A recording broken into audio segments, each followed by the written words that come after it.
Bioquímica es un curso que se dicta, en este caso, para la Escuela Profesional de Ingeniería Biomédicas, que son parte de la Facultad de Ingeniería Eléctrica y Electrónica. El tema de hoy corresponde a la primera unidad, que ahorita lo vamos a ver en el syllabus, que tiene que ver con los principios inorgánicos y orgánicos, ¿no? Y también de las macromoléculas energéticas.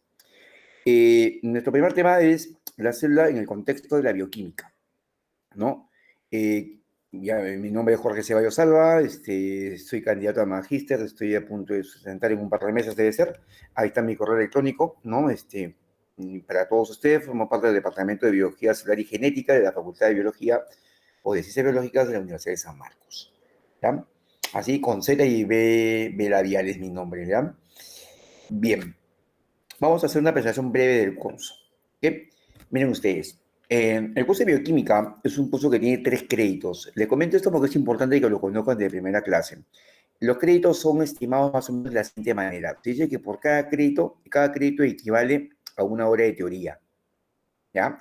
O también un crédito equivale a 2 horas de laboratorio o de prácticas, como algunos llaman. En nuestro caso, como ustedes se dan cuenta, tenemos 2 horas de teoría, allá hay 2 créditos, y al tener 2 horas de práctica, hacemos el tercer crédito, ¿ya? Así funciona. A mí yo lo aprendí después, casi cuando acababa la universidad, pero nunca nadie me lo dijo. Se estima que 3 créditos es más o menos, ¿no? Así se calcula, son las 3 horas que tú le tienes que dar a la semana de estudio a este curso. O sea, si ustedes por ahí tienen un curso de 5 créditos, a ese curso durante la semana le tienen que dar 5 horas de estudio. Si tienen un curso de un crédito, solamente 1 hora de estudio. Es lo que se recomienda, ¿no? De estudio adicional a la clase. En nuestro curso, como todos los cursos de la carrera en las universidades hoy en día por la ley universitaria, tienen una duración de 16 semanas, ¿no? Antiguamente eran 17 y la última semana siempre es de evaluación. Entonces, la universidad, ¿qué sucedió? Que como tuvo que adecuarse a la ley y tenía que manejar las 16 semanas, decíamos, bueno, a la semana 16 tiene que ser el examen. ¿Y qué pasa si hay alumnos que desaprueban y tienen que ver un sustitutorio? Entonces vino un conflicto y algunos colegas quisieron que en la semana 16 la dejaron para susti, la 15 para exámenes y la 14 la última clase. Más la primera de presentación, al último teníamos casi 11, 12 clases. Entonces, hemos estimado, ¿no? Se ha decidido en mi facultad, lo vamos a manejar también con ustedes, de que vamos a hacer las 16 semanas, es decir, en la semana 16 acabamos con el examen y casi de inmediato, ¿no? Acaba la clase a los días, ¿no? Que no avanza una semana más. Si es que alguien tuviera que dar un examen sustitutorio para mejorar su promedio y salvar su curso, lo tomamos, ¿no? En una pseudo semana 17, ¿ya? Pero tiene que ser así lo más rápido posible, para no perjudicarnos con una semana menos de clase. Bien, como ustedes ven ahí, mi nombre es Jorge Ceballos Salva, mi canal de Magíster, van a colaborar en la parte práctica 2 profesores de la facultad, la doctora Fanny Lazo Manrique y también el magíster en candidato a magíster, el profesor Miguel Neira González. El profesor Miguel Neira González va a estar solamente en el grupo del primer grupo de la mañana los días viernes, como hemos quedado, que es el grupo que va a tener 18 estudiantes, ¿no? Para respetar lo que se dice que más o menos 6 estudiantes por docente. Por eso que es el grupo que tiene una mayor cantidad de gente, ¿no? Y luego con la doctora Fanny Lazo, ella va a estar conmigo todos los grupos, ¿ok? Igual que yo. Vamos a tener una docente invitada de San Marquina, la profesora Gladys Caguana, PhD. Ella trabajó conmigo hace muchos años en el Laboratorio de Biología Molecular. Ella viajó a España, vive en España, trabaja en España y ya está llegando la última quincena de noviembre. Ya va a ser una estancia acá en la universidad por un mes. Y se me ofreció para poder participar de una que otra clase en ese tiempo. Entonces vamos a calcular de que por lo menos una o quizás 2 clases ella lo pueda hacer, ¿no? Como invitada en el curso de bioquímica para la parte teórica, ¿ya? Ahí por supuesto su nombre. Bien, pero además de esto, ¿no? Voy a aprovechar ahorita rapidito para enseñarles un ratito el syllabus que falta, como les decía, el día que nos reunimos a probar, que es más o menos aquí, ¿no? Para que entiendan un ratito la estructura del mismo, ¿no? Esta es una herramienta muy importante porque acá está todo lo que ustedes deben de saber del curso, saben cuándo tocan los temas, ¿no? Lo que se debe desarrollar y los va a ayudar mucho a guiarse, ¿no? Este curso de 4º ciclo, no es un tipo específico, educativo obligatorio, tienen que haber llevado biología celular, no son 4 horas semanales de clase, todo esto queda de laboratorio, modalidad presencial, están los participantes, ahí están los grupos oficiales ya, ¿no? Vamos a tener teoría un grupo lunes de 8 a 10, que sería el grupo 1, y de 10 a 12 el grupo 2. Esto va a ser a partir de la próxima semana, si todo sale muy bien, en el aula 220 del pabellón de docencia, ¿no? O sea, en el segundo piso de este pabellón, en la Facultad de Ciencias Biológicas. Biología tiene dos pabellones, uno frente a otro. El antiguo que ustedes van a ver, no, si van desde el comedor hacia la puerta 2, el que está a la derecha es el de investigación, y a la izquierda, uno medio mostacita, es el de docencia. En el 220, ahí está el aula, una aula pequeña, no más de 27 alumnos, 26, ¿no? Entrará cada grupo en su horario respectivo. Debo indicar de que la hora comienza a las 8, me paso asistencia, 8 y 10 como máximo ya iniciamos clase y quien ya después no va a poder ingresar, igual a las 10. Y la práctica la haremos los días viernes, como hemos quedado ya definitivamente, ¿no? Ahí están los laboratorios. Estos están en el cuarto piso del mismo pabellón, de 8 a 10, ¿no? Sabiendo que pues acabamos 10 minutos antes o 15 porque son horas de 50 minutos. 4 a 14, grupos de 10 a 12 y el grupo 3 va a ser de 1 a 5, ¿no? Una hora para que tengan ahí tiempo para almorzar, de 1 a 3, perdón. ¿Ya? Cuarto piso. Bien, esta es la sumida del curso, solamente para indicarles rápidamente lo que se va a hacer, porque esto lo voy a colgar ahora más tarde. No está aprobado este sílabus todavía, ¿no? Pero lo voy a colgar como referencia. Cuando está aprobado le ponen sellos, ¿no? De aprobado. Los cambios son mínimos, pero sin embargo ahí está. La competencia específica, las capacidades y está la programación del contenido. Como mencioné, la clase de hoy corresponde a la unidad número 1, son los principios inorgánicos y orgánicos, ¿no? Macromoléculas energéticas. La capacidad que se busca es que identifiquen y expliquen la estructura y función de las macromoléculas energéticas, ¿no? Aquí, por ejemplo, faltó una S. Está calendarizado, se supone que la fecha oficial debemos haber comenzado, bueno, con los cambios que hubo, debió ser el lunes 14, ¿no? Adecuado ya a las fechas reales, ¿no? Esta es la clase de hoy que estamos ya, digamos, corrigiendo. En estos 2 o 3 días haremos la segunda, en que nos ubicamos en un horario nocturno también. En teoría vamos a ver la presentación integral del sílabus, que es lo que estoy haciendo en este momento, y vamos a desarrollar los aspectos de la bioquímica, ¿no? Vamos a ver la célula y su contexto químico, físico, genético y evolutivo, ¿no? En la primera semana de prácticas haremos bioseguridad, que la vamos a hacer este viernes, ¿no? Y esto lo vamos a corregir en el tiempo, ¿no? ¿Por qué? Porque acá sí estamos desfasados, digamos, ¿no? Bueno, ni tanto, ¿ah? Porque voy a corregir acá. ¿Por qué? Porque en la primera semana fueron generalidades, ¿se acuerdan? Esta sería la semana 2. Entonces justo va a encajar en su tiempo. Estamos bien, ¿ya? No he puesto en la semana 1 generalidades, distribución de grupos, sino he puesto de frente bioseguridad. Estamos bien, respetamos la fecha, ¿no? Y esto lo nivelamos ahorita, ¿no? Luego la semana 2 está, la química de la vida, ¿no? Y así. ¿No? Todo está calendarizado, las prácticas que vamos a hacer. Luego vamos a ver bioseguridad, el material de virus y equipos que son usados en bioquímica, ¿no? Luego la práctica corresponde al pH y buffers, vamos a preparar algunas soluciones, vamos a hacer cálculos para preparar soluciones, quizá la más sencilla, pero lo vamos a hacer. Luego viene en práctica, en teoría, carbohidratos, ¿no? Todo lo importante de ello. Y en práctica hacemos la identificación de los carbohidratos, casi a la par, ¿no? Teoría práctica. Lo bueno es que teoría se hace lunes y la práctica el viernes, ¿no? Tienen para repasar 4 días. Eso es en agosto. ¿No? Luego seguimos con lípidos y en práctica también hacemos identificación de lípidos, ¿no? Y así ya estamos ya en la primera semana de septiembre. Esa es parte de la primera unidad. Luego viene la segunda unidad que corresponde a las macromoléculas informacionales y catalíticas, ¿no? Comenzamos ya en septiembre, nos tocaría hablar de los ácidos nucleicos y en práctica vamos a hacer el aislamiento del ADN. Una práctica muy bonita, muy simple, ¿no? Que permite aislar el ADN. ¿No? Solamente vamos a hacer aislamiento. Si tuviéramos que hacer pruebas distintas, como por ejemplo identificación de paternidad, forense, o lo que fuera, obviamente que el aislamiento que vamos a hacer nosotros tendría que ser mucho más riguroso, ¿no? No tan casero, digamos, pero igual vamos a aislar ADN, que es lo que podemos hacer nosotros, ¿no? Que es muy bonita y muy interesante esta práctica. Luego tenemos en la siguiente clase, en la semana 6, ¿no? Las proteínas, todo lo que es proteínas, y en práctica haremos identificación y propiedades de las proteínas, ¿no? Algunas reacciones para poder evidenciar la presencia de muchas muestras de lo que son las proteínas. Y luego nos toca la siguiente semana enzimas, ¿no? Aquellas proteínas que tienen actividad catalítica. Vamos a ver la cinética enzimática, los factores que afectan la actividad enzimática, ¿no? Cómo el cambio de temperatura puede afectar, ¿no? Como el cambio de pH también y muchas cosas más. Y en práctica vamos a hacer, ¿no? una actividad muy bonita, ¿no? Que tiene que ver con lo que en un momento vimos de carbohidratos. Lo que aprendemos en carbohidratos, en la práctica, acá lo vamos a aplicar ya para evidenciar y evaluar la actividad enzimática. ¿Cómo así? Haciendo la degradación del almidón. Es muy bonita esta práctica y muy interesante.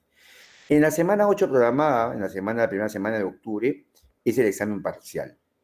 En la fecha de examen parcial no hay clases, ¿no? Solamente examen. No nos ponemos de acuerdo en un solo horario y puede ser 9 de la mañana y de 9 a 10 y listo, se acabó, ¿no? No hay examen, no hay práctica esa semana. Y si tuviéramos que recuperar por ahí, de repente sí haríamos clase, ¿no? Pero creo que estamos bien. Luego viene la tercera unidad, ¿no? Que es la transformación y almacenamiento de la energía, ¿no? Y se inicia con la semana número 9, donde en teoría hablaremos de la bioenergética y metabolismo de carbohidratos, ¿no? Y aquí viene ya la parte de seminarios en práctica, ¿no? Porque hacer estas pruebas si quisiéramos hablar, demoran muchas horas, no alcanzaríamos en 2 horas jamás. Entonces, hacer vía seminario, ¿no? Que ya vamos a poner en práctica la distribución de los grupos, la primera es la electroforesis, ¿no? Los principios, variantes de esta digamos, herramienta muy importante para el análisis bioquímico y molecular. Vamos a hallar la electroforesis de ADN, electroforesis de proteínas, ¿no? En 1 y 2 dimensiones. En la semana 10, en teoría, veríamos el metabolismo de lípidos y en la práctica iniciaríamos el segundo seminario que tiene que ver con la centrifugación, ¿no? En la siguiente semana, 23 de octubre, hablaríamos luego del metabolismo de nucleótidos y continuamos con el seminario 3, que es la cromatografía, que es otra técnica de separación, muy bonita, muy interesante. En la semana 12, en teoría, hablamos del metabolismo de aminoácidos y estamos con el seminario 4, que es técnica de marcaje de macromoléculas, es decir, vamos a ver las inmunotécnicas, técnicas inmunológicas, como por ejemplo marcar anticuerpos, ¿no? Y luego estamos entrando a la cuarta y última unidad, ¿no? Que es las vías de la información. Esto se inicia con la semana 13, donde en teoría vamos a hablar sobre la replicación y la recombinación del ADN. Y también estamos en el seminario número 5, que tiene que ver con las enfermedades genéticas, no cromosómicas, sino genéticas, ¿no? Y eso lo manejaremos ya en otro momento. Y en la semana 14 estamos haciendo la transcripción del ADN, ¿no? Y luego haremos la traducción del ADN para que en el seminario 6 en práctica sea el tema de la ingeniería genética en la salud, ¿no? Cómo se manejan los genes de forma de ingeniería, ¿no? Que están relacionados a la cura de enfermedades, ¿no? La terapia genética que llamamos.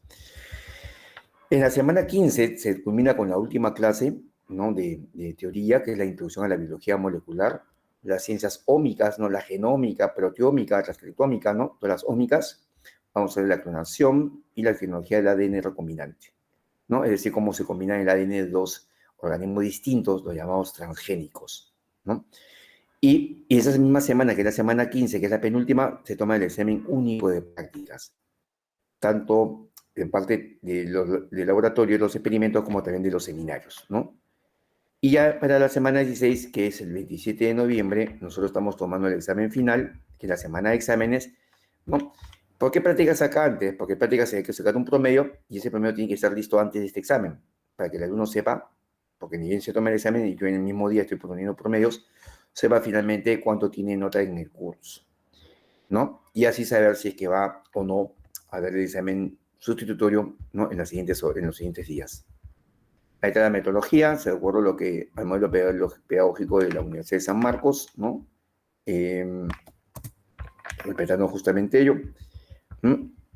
Entre las estrategias metodológicas vamos a hacer un aprendizaje dinámico, interactivo, todos van a participar, ya en teoría lo van a ver mucho mejor. No va a haber una vinculación teórica-práctica como ustedes han visto, ¿no? Y de información y al mismo tiempo haremos la experiencia, vamos a hacer la aplicación del conocimiento, ¿no? Se van a generar situaciones de aprendizaje para la transferencia de aprendizajes, ¿no? Hablando siempre de contextos reales, ¿no? O cercanos a ustedes. Los recursos que vamos a manejar, pues, es el manual que se está elaborando, digamos, ciertos textos de lectura, tanto teórico como práctico, algunos videos, hojas de aplicación, y vamos a usar la plataforma virtual, ¿no? El Classroom, que, bueno, esto lo voy a cambiar con cada uno de los grupos, eso no es todavía, pero acá está mi correo, ¿no? Este sílabo lo estoy arreglando recién, pues los he puesto para que tengan una idea general. Esta es la evaluación, ¿no? La evaluación diagnóstica se nos pide, que lo se ha hecho en este momento, ¿no? Pero a su vez, ¿no? Pero a su vez, a partir de la siguiente semana, al inicio, tanto en teoría como en práctica, se le va a tomar una pequeña pruebita. O sea, todo lo que hagamos hoy día, al inicio de la siguiente clase, de manera virtual se le va a tomar. por esas 2 semanas, siempre y cuando manejemos la virtualidad. Pero si llegamos a clase, ¿no? Es muy probable que lo haga de forma oral o de repente por ahí le dé una hojita para marcar algunas preguntas en los primeros minutos. Por eso es importante que lleguen temprano, ¿no? Para ver la evaluación del proceso, ¿no? O sea, va a haber una evaluación constante, continua y a cada momento, a través de preguntas, opiniones, participaciones. Luego tenemos la evaluación de resultados, ¿no? Lo que se menciona que en teoría se van a tomar 2 exámenes, ¿no? Donde se considera el conocimiento, la comprensión, la aplicación, el análisis, síntesis y la evaluación, llámese juicio de valor, para así examinar el saber conceptual y el saber hacer. Y en práctica se consideran las evaluaciones semanales, así como intervenciones orales e informes. En práctica, les adelanto, acaba la siguiente práctica que se comienza, se toma un pasito de entrada, ¿no? Una hojita de 2, 3 preguntas, por ahí 4 preguntas, para marcar rápidamente al inicio de cada clase de la semana anterior. Van a haber preguntas orales, participación, se van a hacer preguntas, no, los docentes vamos a preguntar, y cada docente va a poner su nota ahí, y eso es una evaluación continua para que ustedes tengan sus notas de pasitos. Acaba la práctica, ustedes van a tener, como acabamos el día viernes, van a tener plazo hasta el día lunes en la noche para presentar su informe, o quizá domingo en la noche, algo así, 3 días nomás.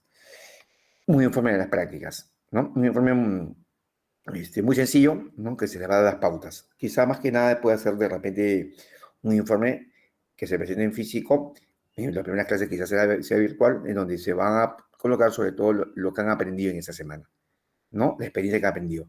Van a poner una breve introducción de, qué sé yo, 4 o 5 líneas y sobre todo la parte experimental, lo que han hecho, ¿no? A través de esquemas, fotos y de repente por ahí una que otra pregunta de cuestionario, ¿no? 2, 3, 4 preguntas. Ese informe es casi continuo, ¿no? A lo mucho puede ser 4 días, 5 días de plazo, ¿no? Y bien, la idea es esta, ¿no? La nota final del curso sale de la evaluación parcial, que es el 50%, más la evaluación final, que es el otro 50%, ¿no?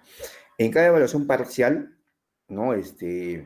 Digamos, se tiene el examen, acá también su examen, pero acá vienen pues los informes, ¿no? Que se han presentado en las primeras 7 prácticas, vendrán acá los pasitos, todo sale un promedio, ¿no? Promedio 1-1, ¿ok?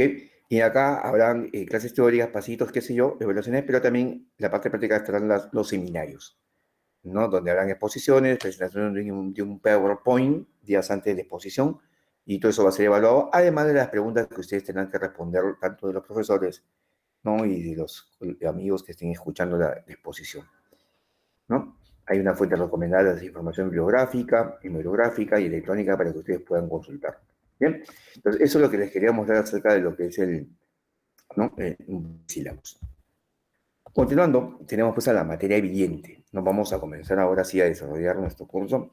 Vamos a ver la materia viva. ¿Ok? Para ello, tocaremos un poco lo que es la evolución química. La persona que ustedes ven allí es Alexander Ivanovich Oparin, ¿no? El famoso hombre que planteó una teoría sobre el origen de la vida. ¿Alguien recuerda cómo se llama esa teoría? ¿Cómo se llama esa teoría? Es la teoría que todavía hoy día los gobierna.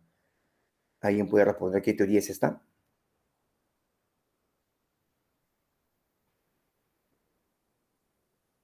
¿No? La teoría es una teoría del origen de la vida.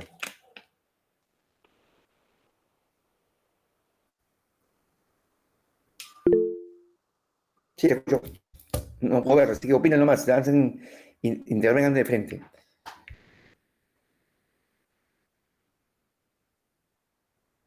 ¿Ah? ¿Qué teoría? Teoría quimiosintética. Exacto, la teoría de la quimiosíntesis, ¿no? Lo que plantea Parín es de que no existe una diferencia fundamental entre un organismo vivo, ¿no? Y la materia no viviente, ¿no? La compleja combinación de las manifestaciones y propiedades, ¿no? Así como las características de los seres vivos, digamos, eh, tienen cambios en el proceso de la evolución de la materia, ¿no? O, ¿no? De la materia viva, ¿no? Esto que se dice acá, ahí está, ¿no? Para que nos veamos acostumbrados a la terminología en inglés, no hay una diferencia fundamental entre un organismo vivo y la materia sin vida. Es lo que él planteaba, ¿no? No hay una diferencia fundamental entre un organismo viviente y la materia que no tiene vida.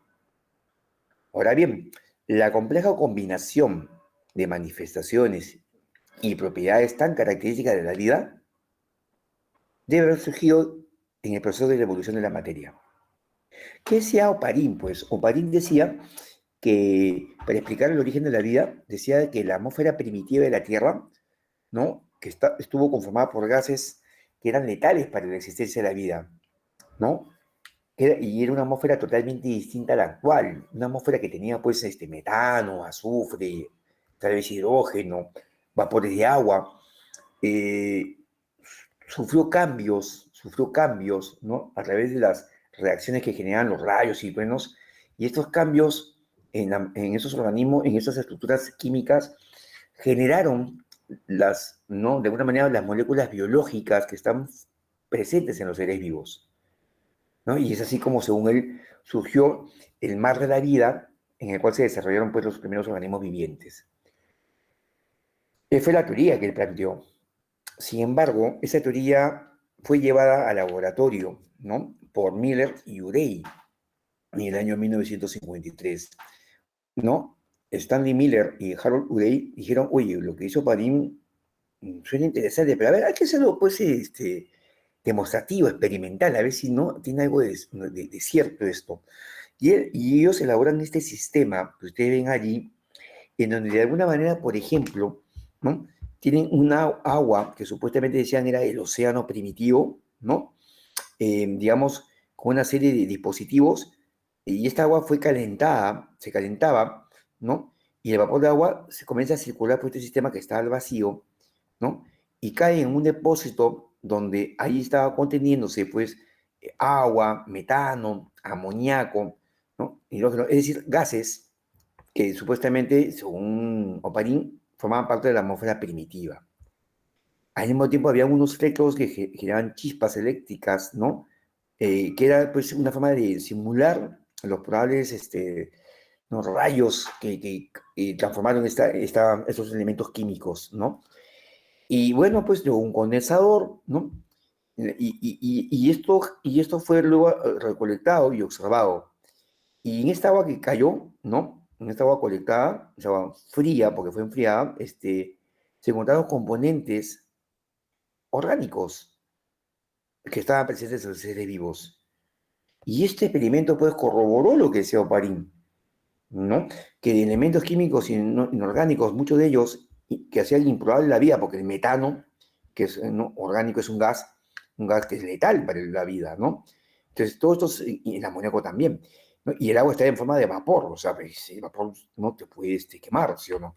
Entonces, todos estos, gracias a la energía que era generada por los rayos, transformó, se transformó en moléculas orgánicas, las biomoléculas, que solamente se llaman presentes en los seres vivos. Es por eso que esta teoría quimiosintética o de la quimiosíntesis, ¿no? Que habla de la evolución química, es la teoría que nos gobierna hoy día para explicar, ¿no? Cómo se originó la vida. Lo ideal hubiese sido, pues, que apareciera una célula, por lo menos, ¿no? Pero ya, pues, el hecho de que aparezcan moléculas, ¿no? O componentes orgánicos presentes solamente en los seres vivos ya era bastante, ¿no? Entonces, sí es posible obtener materia orgánica de la inorgánica. Así de simple. Cuando otra teoría sostenida por Aristóteles, ¿se acuerdan ustedes? Decía de que la vida se da por generación espontánea. Él decía, entre otras cosas, que de la materia viva, de la materia inanimada, surgía la vida, ¿no? Si ustedes comparan lo que decía Aristóteles en la Edad Media con lo que dijo Parín, ahí casi hay similitud, ¿sí o no? ¿No? Algo acertó un poco Aristóteles, porque realmente de la materia inanimada, ¿no? En este caso las moléculas inorgánicas, se originaba la vida, ¿sí o no? No solo que acá se demostró, y gracias a este experimento, ¿no? Es que ellos, de alguna manera, eh, logran demostrar lo que Oparín había mencionado. Bien, siguiendo hablando de la evolución química, ¿no? Siempre ha existido la necesidad de saber de dónde venimos o cómo surgimos, ¿no? Así como se mencionó a través de la teoría de la generación espontánea, ¿no? Sostenida por Aristóteles, ¿no? Cuando decía que la mosca aparecía la carne malograda, que decía que después de las lluvias aparecían las lombrices, que decía que de los charcos aparecían los sapos y ranas, que decía que de los troncos aparecían los cocodrilos y cosas así. ¿No? Hubo una teoría también, la llamada teoría cosmogónica, ¿no? Sostenida por Arrhenius. Arrhenius decía que la vida vino de otros planetas, ¿no? Vía los meteoritos, ¿no? Que trajeron la vida y la cual cayó en la Tierra, ¿no? Y de ahí surgieron los gérmenes de la vida. Bueno, la teoría de Aristóteles fue refutada definitivamente por Luis Pasteur, ¿no? Porque Pasteur demostró que en la vida ya había seres vivos pequeños que al caer en medios adecuados proliferaban y crecían, ¿no? Y bueno, y se dijo entonces que la vida, ¿no? Provenía de otra preexistente. Eso es lo que dijo Pasteur. Y con eso se tumbó a Aristóteles, pues. ¿Y qué pasa con Aristóteles? Que sí es verdad, pues cuando hay lluvias, donde hay tierra, se inunda tanto que las lombrices que están viviendo debajo salen a la superficie. Entonces, veía que llovía y veía que aparecían lombrices, ¿no?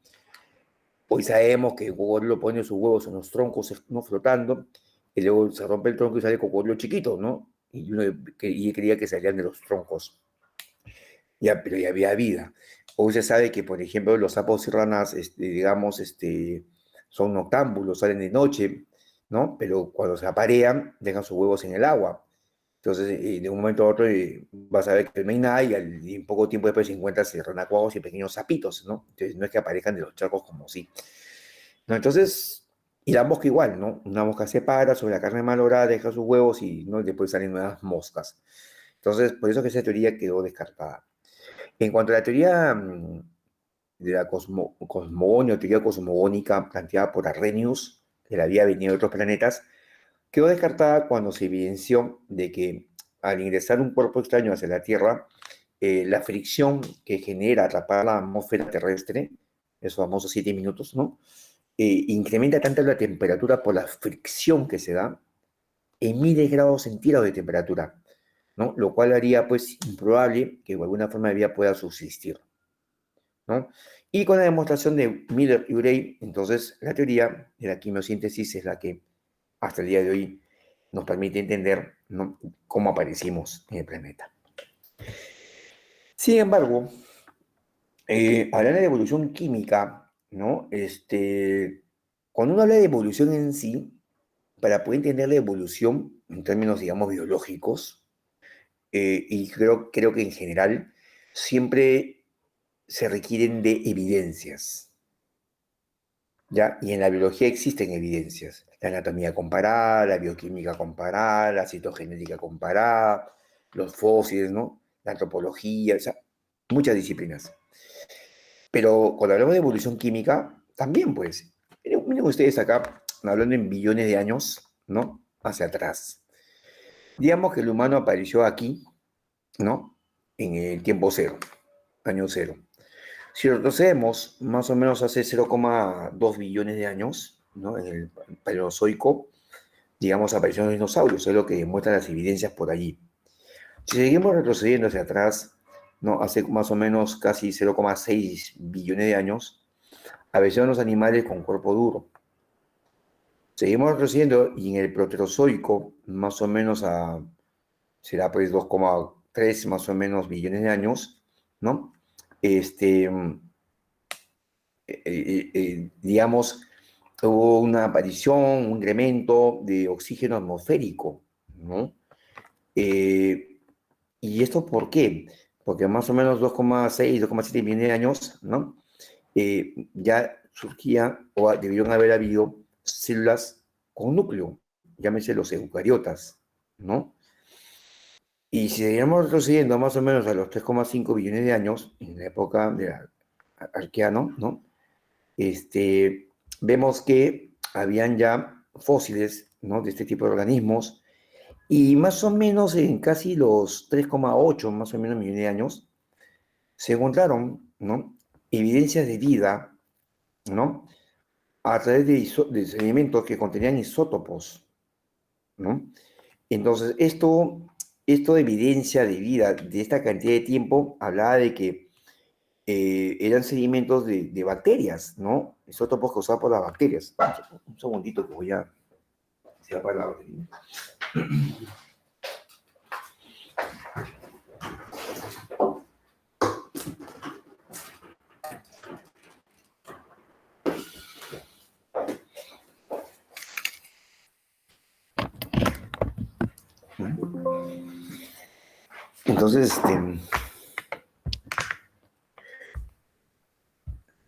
Entonces, ya habían pues evidencia de vida. Ahí nomás, ¿no? Había digamos, em, lluvia de, ¿no? Una bombardeada de meteoritos que podrían haber llegado, pero más o menos lo que llama la atención es que más o menos 4,1 billones de años se encontró una roca con minerales, ¿no? Que hablaban, digamos, daban como evidencia en Canadá, ¿no? De que ya había vida anterior, ¿no? Gracias a Castanets, ¿no? En Canadá. Y esto es más o menos que hablaba pues de la existencia, ¿no? de componentes químicos que la Tierra tenía. Miren, son más o menos 4,1, 4,2 billones de años. Y en el Javeriano, ¿no? En el Javeriano más o menos los 4,4 billones de años aproximadamente, se encontró el circonio, ¿no? Que es un elemento de la Tierra primitiva, ¿no? En la Tierra primitiva. Hay un resto de esto. Esto está en Australia, por ejemplo, ¿no? En el Medio Oriente australiano, en la zona occidental. Se encontró esta zona de acá, ¿no? Que hablaba de la transformación de la Tierra en el tiempo, ¿no? Y tal es así que luego se ve la aparición de la Luna, luego se ve la formación del centro de la Tierra más o menos de los 4,4 billones de años, ¿no? Y llegando a los 4,56, ¿no? La formación de la Tierra. Entonces, se formó la Tierra, se formó el centro, ¿no? El centro de la Tierra, apareció la Luna, entonces aparecieron elementos químicos en una parte que evidencia que esto tuvo un tiempo de antigüedad así grande, ¿no? De tiempo de formación de la Tierra, aparecen rocas con minerales únicos, ¿no? Aparecen sedimentos de evidencia de vida, ¿no? Aparecen organismos fósiles de esa antigüedad, se habla de la presencia de organismos eucarióticos, ¿no? En atmósfera, lo cual implicaría de repente vida vegetal, ¿no? Que es en el Proterozoico al inicios, ya vemos organismos sencillos y luego los dinosaurios y al último aparece el humano, ¿no? Esto en billones de años, imagínense. ¿No? Entonces, esto es una forma de entender, ¿no? Las etapas que ha atravesado, ¿no? Digamos, la evolución de nuestro planeta, ¿no? De la Tierra. ¿No? Donde en un principio hubo una evolución física, ¿no? Muy corta en tiempo, luego una evolución química, ¿no? Y luego, obviamente, una evolución biológica, ¿no?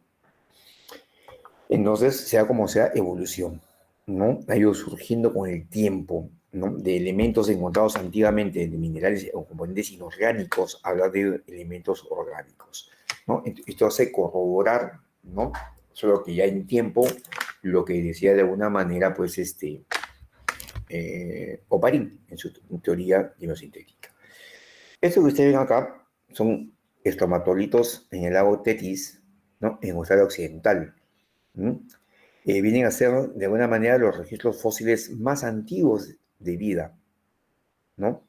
Producidos por una forma arcaica de bacteria hace unos 3.400 millones de años, ¿no?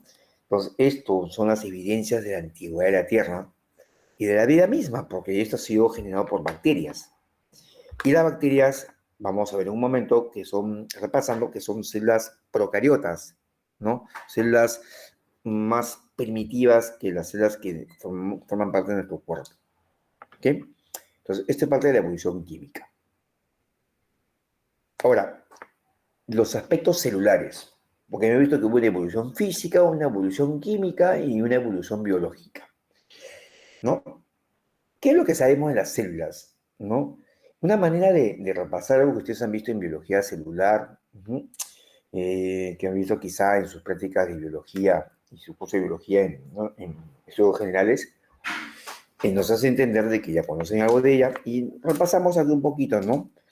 Una de las diferencias más importantes está quizá en la estructura celular, ¿no? Tal es así que si bien es cierto, Linneo estableció la nomenclatura científica y estableció 7 categorías de clasificación, ¿no? ¿Se acuerdan de Linneo, no? Decía que todos los seres vivos estaban formando un filum, luego perdón, un reino, un filum, ¿no? Una clase, orden, familia, género y especie. Pero tiempo después apareció ¿cómo se llama? Carl Wolf, y Carl Wolf dijo que había algo por encima de los reinos, ¿no? Y le llamó los dominios, ¿se acuerdan? Y habló del dominio procariota y eucariota, ¿no? Entonces, eso tenía que ver con la estructura celular. Y acá lo vemos, miren ustedes. Una bacteria, como la que vemos acá a la izquierda, puede tener un tamaño aproximadamente de una micra, ¿no? Un micrómetro, mientras que una célula animal en promedio tiene 50 micrómetros. O sea, en tamaño, la célula animal es mucho más grande. A pesar de que es más grande y son células ambas, tienen pues componentes, digamos, similares, ¿no? Ambas tienen, por ejemplo, por afuera, una membrana plasmática, ¿no? Que delimita el medio externo con el medio interno. En su interior tienen un citoplasma, ambas. Ambas tienen ribosomas, ¿no? Que tienen que ver con la síntesis de proteínas. Pero también vienen las diferencias, ¿no? Que la célula animal tiene un núcleo bien definido por una envoltura nuclear o carioteca, ¿no? Donde en el interior está la cromatina, llámese el ADN con proteínas histónicas, pero en cambio la bacteria no tiene un núcleo definido. Sin embargo, su ácido nucleico, ¿no? A diferencia de la célula animal que es, digamos, lineal, es decir, con extremos abiertos, acá se ubica en una zona central llamada nucleoide y ese ADN aquí está en forma circular. El de aquí tenía asociada proteínas histónicas, por eso se llama cromatina, pero aquí está sin, desnudo, no tiene proteínas. Está un poco más expuesto, digamos, ¿no? Eh, a su vez, la célula animal tiene organelas membranosas, ¿no? Mitocondrias, lisosomas, y tiene aparato de Golgi, retículo plasmático, cosa que no tiene la célula bacteriana. Es más sencilla, en pocas palabras, ¿no? Y de repente siempre vamos a ver que en bioquímica hay una relación muy importante en lo que es la estructura y la función. Es decir, cada estructura que presenta un organismo vivo es porque cumple una determinada función o cada función requiere de un tipo de estructura. Entonces, acá nos damos cuenta que de repente la célula bacteriana no requería de muchas cosas, ¿no? Muchas estructuras porque vivía en un ambiente más sencillo y tenía lo mínimo necesario. ¿No? Aparece una célula más evolucionada en un ambiente distinto, con funciones, ¿no? Digamos, más especificables, y eso implica pues la creación o formación de nuevas organelas, ¿no? O nuevos sistemas endomembranosos. Por eso que es más compleja que esta. Y tiene su razón de ser, ¿no? Si hablamos de estructura y función. ¿Está claro, chicos, hasta aquí? ¿Alguna pregunta que quieran hacer? ¿Todo bien? ¿Me pueden responder, por favor? Sin levantar la mano, díganlo más de frente. ¿Está claro? Todo bien, profesor. Todo bien. Todo bien, ¿Sí? profesor. Listo, gracias. ¿Alguna pregunta alguien que quiera hacer? ¿O un comentario? ¿Algo que no entendieron? ¿Está todo claro?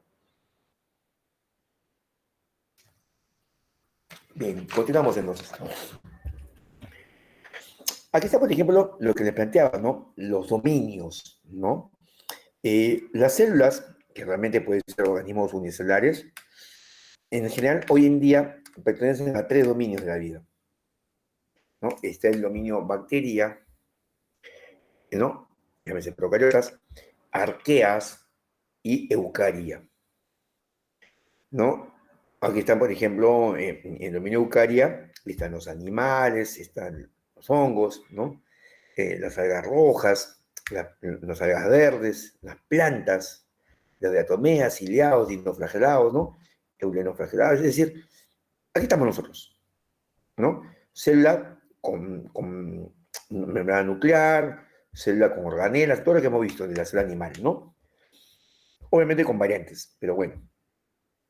Están las arqueas, ¿no? Las arqueas, algunos le llaman las bacterias primitivas, ¿no? Están formando estos grupos, ¿no? Con este color que se ve acá medio verduzco. Y en las bacterias están, pues, los diferentes grupos bacterianos, ¿no? Por ejemplo, las cianobacterias, ¿no? Las proteobacterias, en fin. Pero pertenecemos a estos tres dominios. Nosotros los animales estamos en el dominio eucaria, al igual que las plantas, ¿no? Y lo demás, digamos, están aquí las bacterias. Entonces, si yo les preguntase a ustedes, por ejemplo, menciónenme 10 ejemplos de célula eucariota. ¿Alguien podría responderme 10 ejemplos de células eucariotas? Uy, las plantas. Si fueras mosca me dirías, ya, el tomate, el zapallo, el ají, y me mencionas 10 plantas, ¿sí o no? ¿No? En lugar de decirme todas las plantas. Animales, ya, perro, gato, pericote, ¿no? Loro, también. Pero si yo te digo, no, mencióname 10 células eucariotas tuyas, humanas. Uy, ¿y ahora qué hago? Bueno, pues te recuerdo, ¿no? Te recuerdo que los animales estamos formados de células eucariotas. Tú me respondías entonces un hepatocito, un miocito, ¿no? Leucocito, glóbulo rojo, espermatozoide, ovocito, adipocito, o sea, neurona, porque todas nuestras células son eucariotas, ¿sí o no? Porque todos los animales estamos formados de células eucariotas. Entonces tú me puedes mencionar todas tus células. Tu célula epitelial, tu neurona, tu célula de Schwann, y me das más de 20 ejemplos, ¿no? Quizás hace un minuto no sabías cómo responderme, pues ya te diste cuenta que ahora me puedo responder hasta 20 ejemplos, ¿no? ¿Por qué? Porque nosotros los animales, donde está el humano, somos o pertenecemos al dominio eucaria. ¿Y qué indica este dominio? Que son células que tienen núcleo, ¿no? Listo. Entonces, si nosotros somos eucariotas, es porque nuestras células también lo son, ¿no? Listo. ¿Qué más sabemos de las células? Por ejemplo, a nivel de las procariotas, llámese las bacterias, ¿no? Las bacterias pueden tener estructura, como ustedes ven acá, ¿no? No todas tienen esta misma apariencia, pero es, digamos, lo más general, ¿no? Tienen, hemos visto que tienen una membrana celular, tienen un citoplasma, vimos, tienen una zona llamada nucleoide, ¿no? Que es la parte central donde supuestamente está el ADN circular, ¿no? ADN circular, pequeño para el tamaño de la célula y para las funciones que cumple, pocos genes, ¿no? En todo caso, pero también de algún tipo de las células bacterianas tienen pared celular, ¿no? Que es una de las características importantes. Una pared con una serie de variantes, como lo vamos a ver acá a la derecha. Algunas tienen unos pequeños pelos o llamados pili, ¿no? Donde hay uno en particular que es el que permite la transferencia de información genética que se llama el pili sexual, ¿no? Que une a una bacteria con otra, ¿no? Mecanismo que recordamos se conoce como la conjugación bacteriana, ¿no? Y una le puede mandar información genética a la otra. Una sería la donadora y la otra sería la receptora, ¿no? Son pequeños pelos ahí. Pero también puede tener un gran flagelo, ¿no? Que le permite obviamente el desplazamiento. Pero hay bacterias que no se desplazan, ¿no? Ahora, los pilis suelen permitir pues adhesión, ¿no? A la superficie de otras células, ¿no? Para que ahí estén pegadas. Pero hay unas que tienen flagelos y se desplazan y otras que no lo tienen, no quedan ahí, son aflageladas. Según sus flagelos pueden tener mechones a un costado, a ambos lados, en toda la periferia, un solo flagelo, y si tiene uno se llaman monotricas, si tienen por toda la superficie se llaman peritricas, y así, ¿no? Forma de clasificación. Pero también hablé yo de la pared celular, y justamente la pared celular es una de las principales formas de clasificación de las bacterias, ¿ya? ¿Por qué? Porque, por ejemplo, si nosotros vemos que todas tienen una membrana, ¿no? Que acá está de color rosadito, digamos, hay unas que se llaman bacterias gram-positivas. ¿Por qué? Porque si acá está la membrana y abajo está el citoplasma, por encima de esta membrana plasmática hay una capa de un polisacario, ¿no? Complejo porque está unido a proteínas, llamado peptidoglicano o glucano, que es bien alta, bien ancha. Encima de ellos hay glicoproteínas, ¿no? Una capa sólida de estas proteínas de afuera, ¿no? Que tienen polisacáridos que la atraviesan. Entonces, y se dice que esta pared gruesa, por una capa de peptidoglicano, lo tienen las llamadas gram positivas. En cambio, las llamadas gram negativas, ¿no? Son aquellas que tienen una membrana, tienen un pequeño periplasma y su peptidoglicano es muy pequeño, un poco alto, digamos. Y a su vez, por afuera tienen otra membrana. Pero en conjunto hace que su pared sea más delgada. Entonces acá entendemos que las gran positivas tienen pared gruesa y las gran negativas tienen pared delgada y una membrana externa. Porque esta es una importante forma de clasificar. Porque cuando Gram descubrió que con una tinción habían dos grupos de bacterias, él lo que hizo fue pues demostrar de que se podía clasificar las bacterias con esta técnica sencilla de tinción, ¿no? En la cual eh, tú tienes una muestra de bacterias, digamos, me raspo, qué sé yo, tengo una muestra de una herida, y donde ahí sé que hay bacterias, y yo aplico mi técnica de coloración Gram. ¿Qué es la técnica de coloración Gram, por ejemplo? Echo a toda la muestra un colorante violeta, por ejemplo, la violeta genciana, ¿no? O el famoso cristal violeta. Lo dejo por 1 minuto, lo enjuago con agua, luego echo un fijador, y el fijador, ¿qué va a hacer?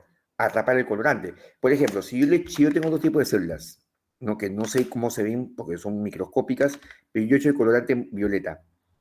Y toda la capa de pectoglicano, la pared se tiñe de violeta, ¿no? Pues en una se va a teñir un poquito porque tiene una pared más delgada y una se va a teñir bastante porque la pared es más gruesa. Si yo echo un decolorante para limpiar el exceso, ¿quién perdería el colorante? ¿La de pared gruesa o la de pared delgada? Si hago una limpieza, ¿sí? De color. ¿Quién perdería rápidamente el colorante atrapado hasta ese momento? ¿Los que tienen una pared delgada o una pared gruesa? ¿Ah, chicos? ¿Chicas?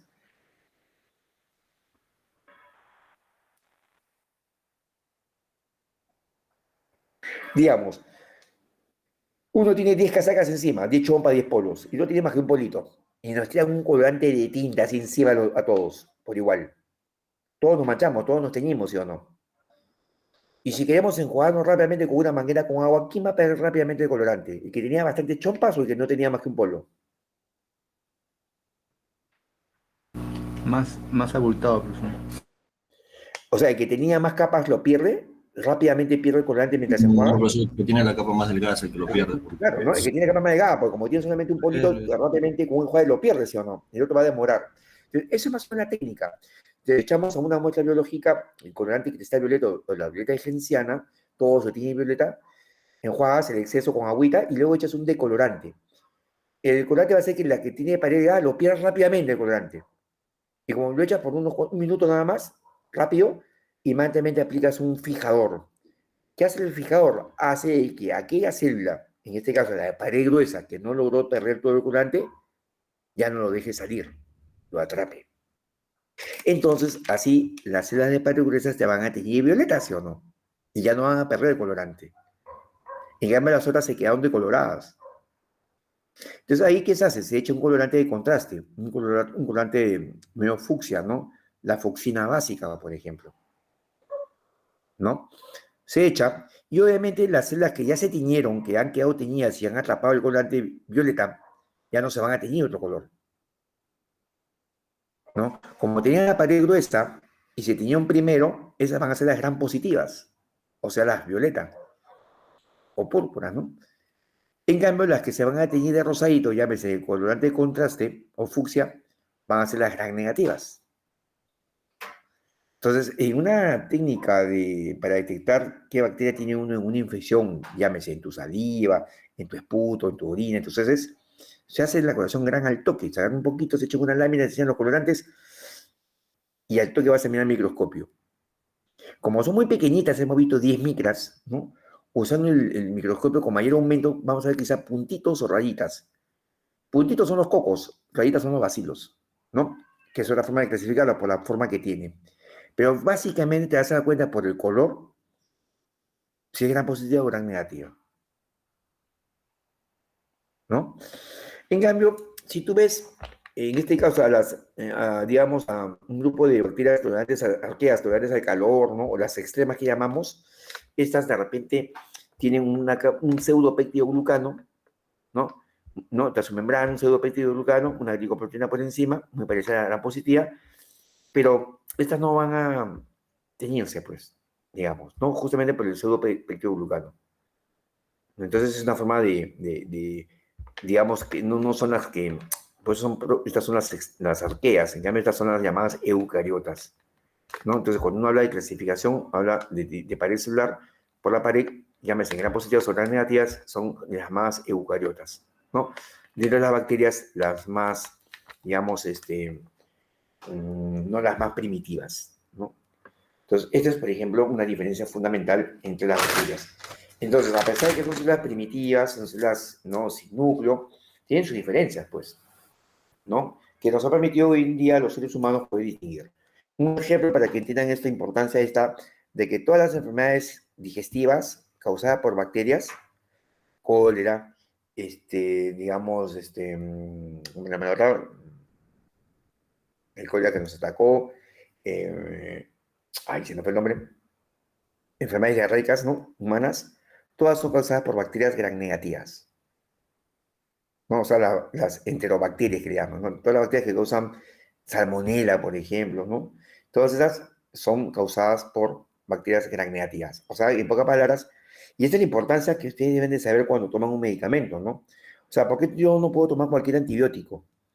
Porque si mi antibiótico tiene un gran espectro para matar gram positivas y yo tengo una diarrea causada por salmonela que es gram negativa, no me va a matar la bacteria. Profe, pero yo tomé una vez y me sentí mejor. Sí, pues es un efecto, el hecho de que como estás tomando un antibiótico crees que te vas a curar, es cuestión mental. Más bien vas a dañar otras bacterias que estaban por allí, pero no vas a matar la que te causó la enfermedad.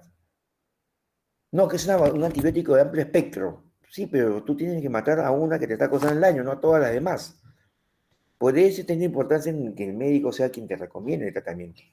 Ni siquiera el farmacéutico, ¿no? El médico. Y no todos los cuerpos son iguales. Por eso a veces no toman la misma pastilla. Papá se curó en 2 días y tú tomas una semana y no te curan. Claro, porque de repente es una bacteria que debe morir con ese antibiótico. ¿Te das cuenta?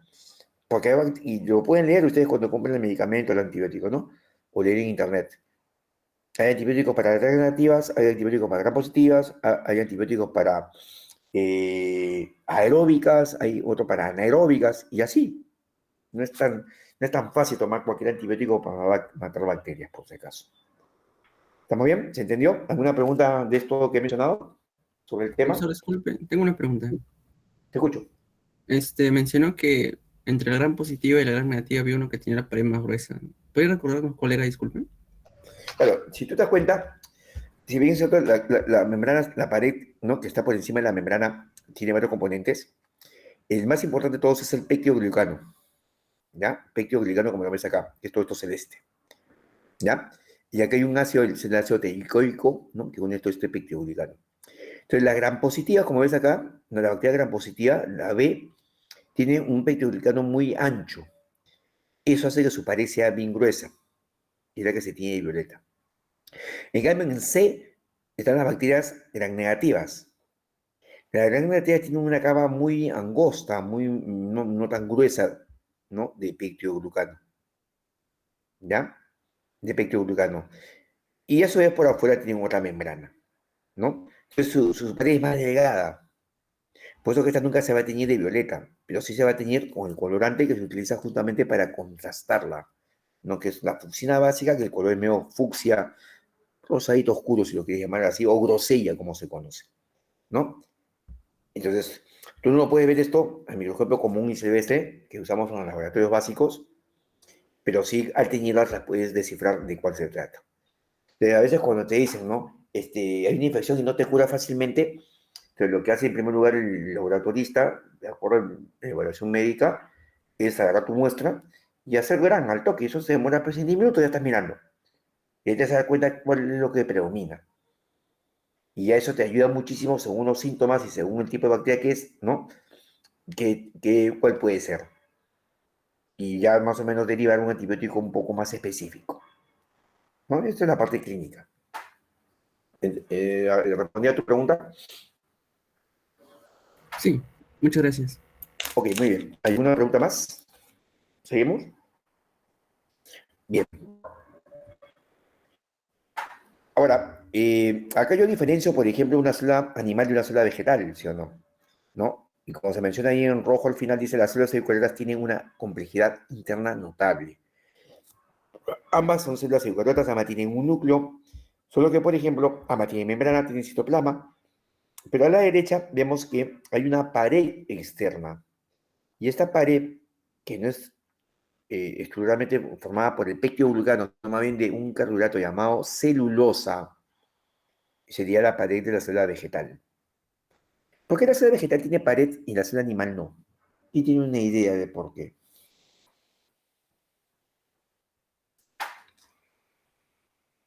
¿Me puede repetir la pregunta, profesor? ¿Por qué creen ustedes que ambas son células eucariotas, no? Pero ¿por qué creen ustedes que la célula vegetal desarrolló una pared celular y la animal no? Acuérdense lo que mencioné, estructura y función, ¿ah? Acuérdense. Eso es algo que lo vamos a manejar en bioquímica siempre.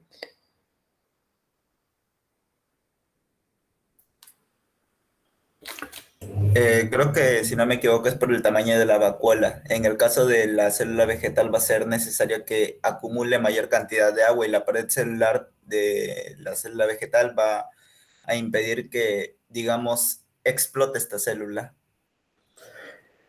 Sí, sí, sí, es muy cierto, es una de las razones, pero hay otras más. Para darle forma.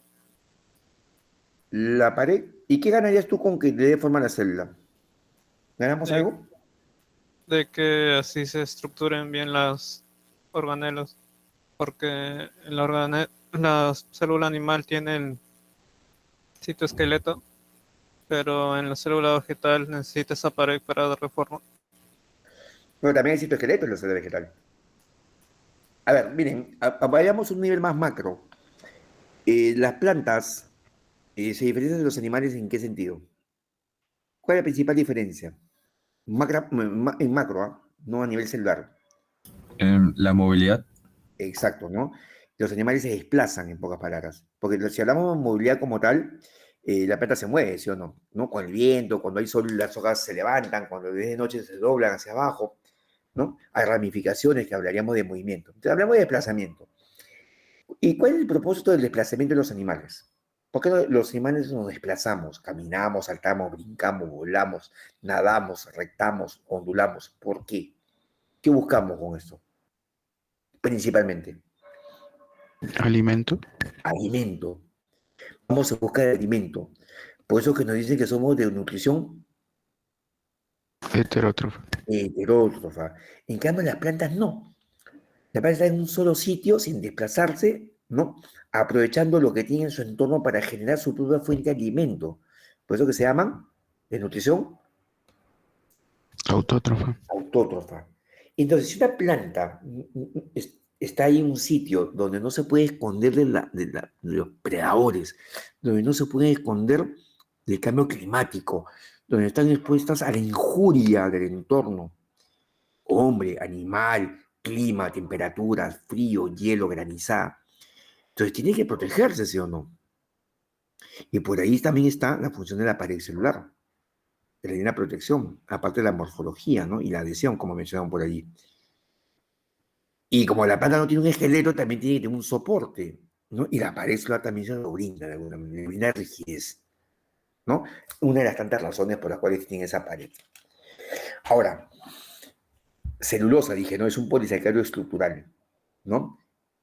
Eh, Cuando comemos plantas vegetales, nosotros podemos degradar la pared celular, llámese la celulosa. Tenemos enzimas para degradarla. Opinen, ¿ah? No estoy viendo, no voy a pedir que levanten la mano, de frente opinen, interrumpan. No, Tengo profesor. entendido que no, nosotros no podemos degradar ni absorber la celulosa.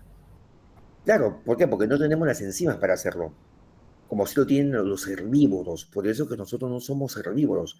Profe, pero yo como lechuga, como que no soy herbívoro, profe, yo como mi tomate, profe, me como mi maracuyá, mis uvas, sí, pero no tienen las enzimas para romper la celulosa. Entonces tú por acción mecánica de tus dientes rompes estructuras y liberas agua, fibra, minerales, vitaminas, bacán, pero no asimilas eso. Tú comiendo pasto, como la vaca, tú no vas a poder producir leche, no vas a poder crecer ni nada. Nada.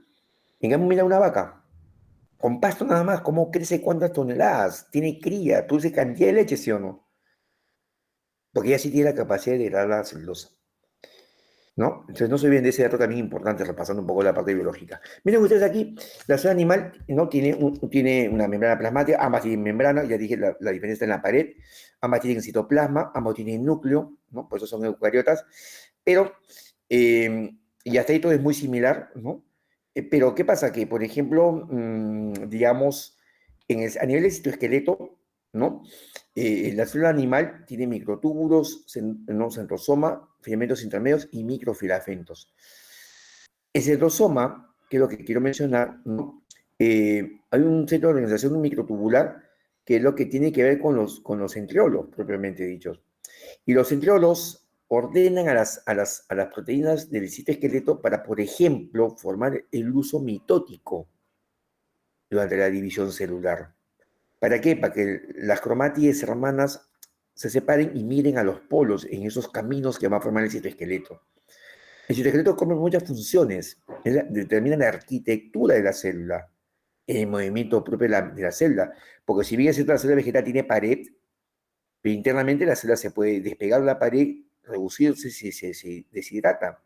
El problema está que cuando se hincha, ¿no? La pared no la deja, ¿no? Como mencionaba el compañero con la vacuola.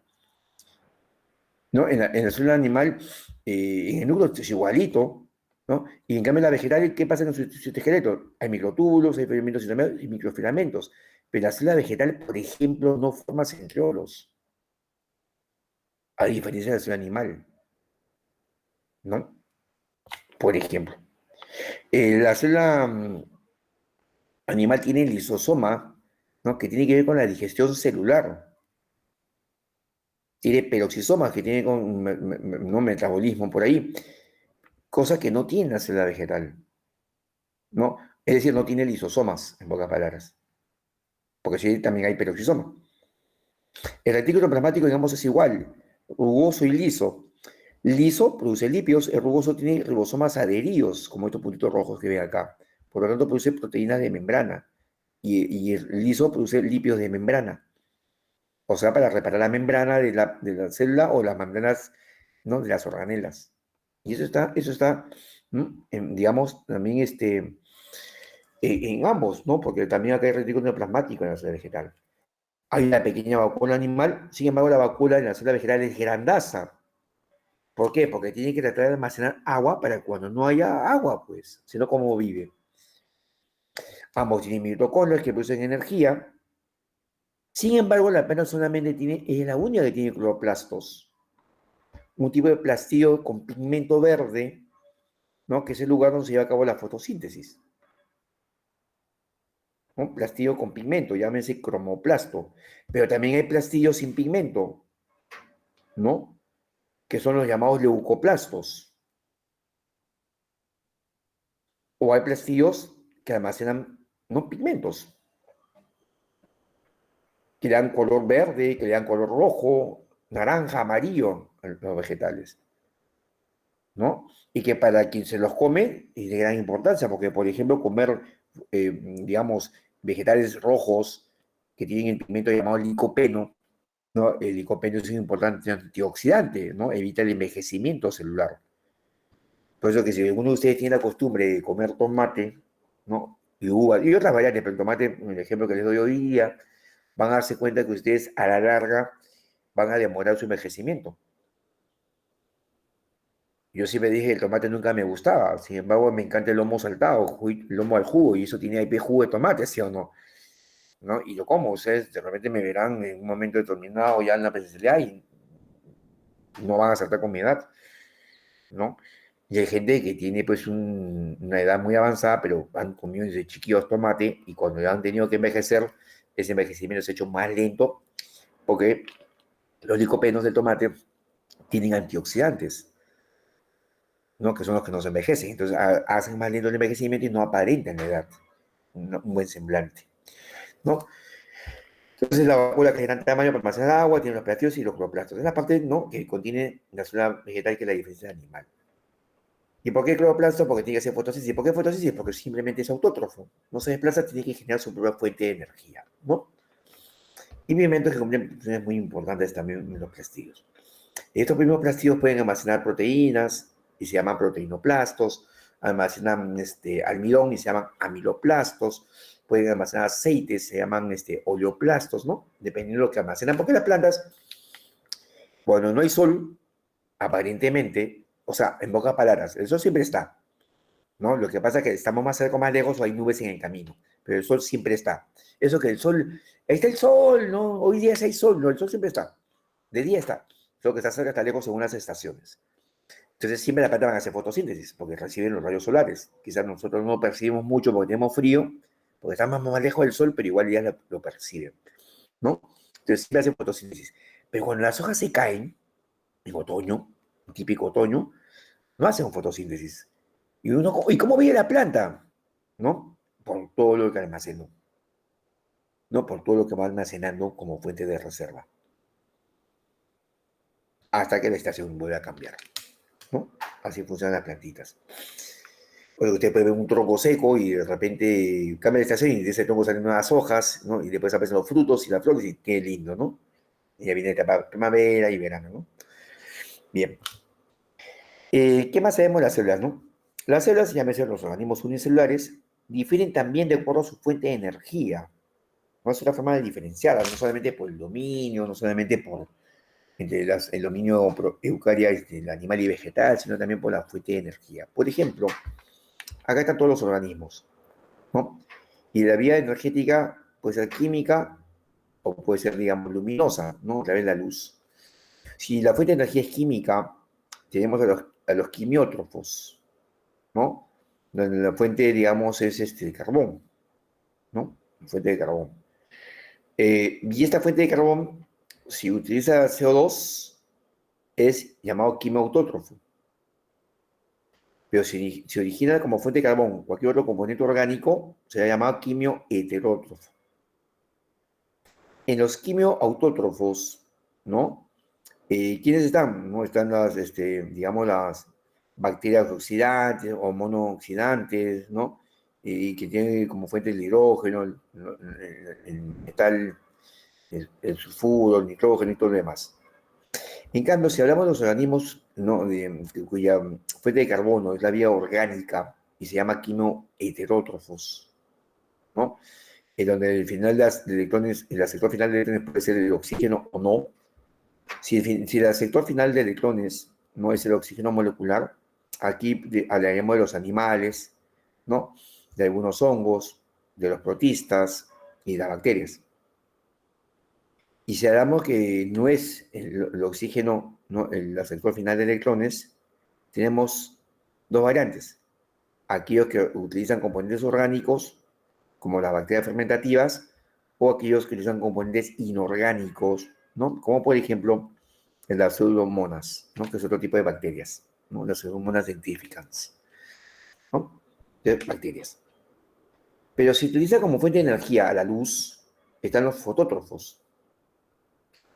Y la fuente de carbono puede ser dos, o el CO2, al igual que acá, o otros componentes orgánicos.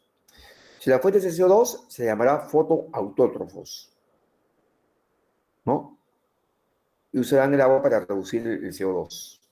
Si lo hacen así, no, son fotosintéticos como las plantas, algas y cianobacterias. Y si no hacen esto de acá, no usan el agua para reducir el CO2, que son las llamadas anoxigénicas, bacterias fotosintéticas anoxigénicas. No llámese las bacterias púrpuras, las bacterias verdes. Si la fuente de carbono, ¿no? Gracias a la luz, si su fuente de carbono proviene de componentes orgánicos, se llamarán fotoheterótrofos, ¿no? Fotoheterótrofos. Y aquí está, pues, por ejemplo, la bacteria verde no sulfurosa o la bacteria púrpura no sulfurosa, ¿no? Entonces, acá vemos que se pueden clasificar también los seres vivos, ¿no? O las células de acuerdo a la fuente de carbono, ¿no? Química orgánica, química inorgánica, y entre la orgánica, si tiene que ver el oxígeno o no, o la luz, ¿no? Si es CO2 o es solo componente orgánico, ¿no? Y si es CO2, si es que reduce o no, el agua reduce o no el CO2. Bien. ¿Qué más sabemos de las células? A pesar de esa forma de clasificación que existen, que ustedes han visto ahorita, entre procariota, eucariota, entre las procariotas por la pared, entre la eucariota animal vegetal, por la fuente de carbono, por los dominios.